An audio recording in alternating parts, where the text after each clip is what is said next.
محترم سامعین، علماء نے مسلم معاشرے کے 3 بنیادی ادارے بیان کیے ہیں۔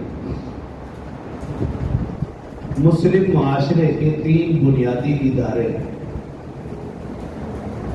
پہلا بنیادی ادارہ خاندان یعنی ماں کی گود، دوسرا بنیادی ادارہ مسجد یعنی مادر علمی، اور تیسرا بنیادی ادارہ مکتب یعنی عصری تعلیمی درسگاہ، سکول، کالج، یونیورسٹی۔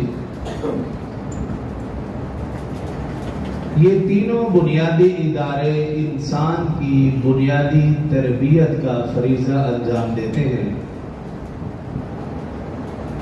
اور پھر یہاں سے نکلنے والا ہر تربیتی فرد اپنی ذمہ داری کو سمجھتے ہوئے ریاست کو مضبوط کرتا ہے۔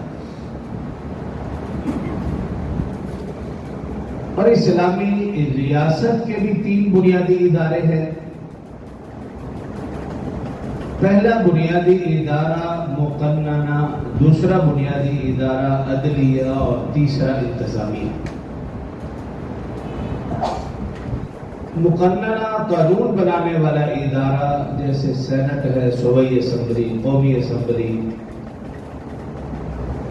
اور دوسرا عدلیہ قانون بنانے والا ادارہ جب قانون بناتا ہے تو پھر عدلیہ اس قانون کے مطابق فیصلہ دیتی ہے، اور تیسرا انتظامیہ جو عدالت فیصلہ کرتی ہے، انتظامیہ اس پر عمل درآمد کرواتی ہے۔ یہ 3 بنیادی ادارے ہیں ریاست کے۔ تو ٹوٹل 6 بنیادی ادارے ہیں۔ جب یہ 6 بنیادی ادارے اپنا اپنا کام کریں گے تو ایک مضبوط اسلامی فلاحی ریاست معرض وجود میں آتی ہے، اور وہ اسلامی فلاحی ریاست کے ذمہ ہے کہ وہ ایسے معاشرے کا قیام کرے جس میں قرآن و سنت کی حکمرانی ہو، عدل و انصاف کی علمبرداری ہو۔ اور پھر یہ بھی یاد رکھیں کہ اسلام میں مذہب اور سیاست کا آپس میں گہرا تعلق ہے۔ مذہب اور سیاست کا گہرا تعلق ہے۔ اسلامی سیاسی نظام کی بنیاد جو اللہ رب العزت نے قرآن میں فرمائی ہے،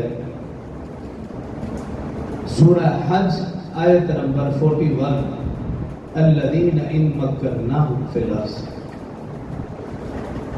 اللہ فرما رہے ہیں وہ لوگ جنہیں میں نے زمین میں اقتدار بخشا ہے، اقاموا الصلاۃ وآتوا الزکاۃ، وہ نماز قائم کریں گے اور کروائیں گے، زکوٰۃ ادا بھی کریں گے اور زکوٰۃ ادا کروانے پر پابند بھی کریں گے، وَأَمَرُوا بِالْمَعْرُوفِ وَنَهَوْا عَنِ الْمُنكَرِ، اور وہ امر بالمعروف کا حکم دیں گے، نہیں عن المنکر، برے کاموں سے روکیں گے۔ وَلِلَّهِ عَاقِبَةُ الْأُمُورِ، جن کے پاس اقتدار ہے ان کا ذمہ ہے یہ کام کرنا، باقی اس کا انجام وہ اللہ کے پاس ہے۔